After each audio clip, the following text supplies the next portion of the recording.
Tinutugis ng pulisya ang isang babaeng gumamit umano ng bata sa kanyang pagnanakaw sa mga tindahan. Ang ilang insidenteng kinasasangkutan umano ng suspect na hulikab. Makibalita tayo kay Sheila Vergara Rubio ng GMA Davao. Sa kuha ng CCTV footage ng tindahan sa Davao City, makikita ang isang babaeng nagmamadaling lumabas at may kausap sa telepono. Kasama niya ang isang bata. Bago yan, isang pagnanakaw ang naganap sa loob ng tindahan. Suspect ang babaeng nahulikam. Ayon sa biktimang tumangging humarap sa kamera, abala siya noon sa pamimili nang napansin niyang may gumagalaw sa kanyang pouch. Nang tingnan niya, wala na pala ang kanyang 2,500 pesos cash, cellphone at ATM card.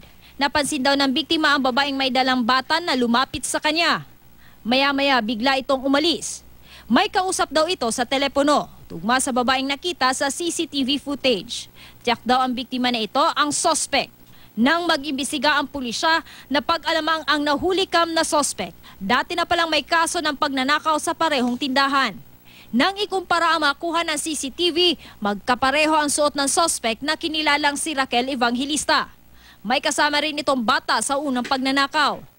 Nakulong na rin daw noon ang suspect dahil nahuli rin sa kasong pagnanakaw sa isa pang malaking tindahan. Nakalaya naman ito. Tinutugis na naman siya ngayon. Paalala naman ng pulisya sa mga mamimili lalo na ngayong magpapasko. Kung hindi naman mahalaga na magdala ng maraming gamit, especially magsuot ng maraming alahas, huwag na po natin isuot, especially sa mga matataong lugar. Tapos yung mga bag po natin, ilagay po natin sa harap. Sheila Vergara Rubio, Nagbabalita, Pilipinas.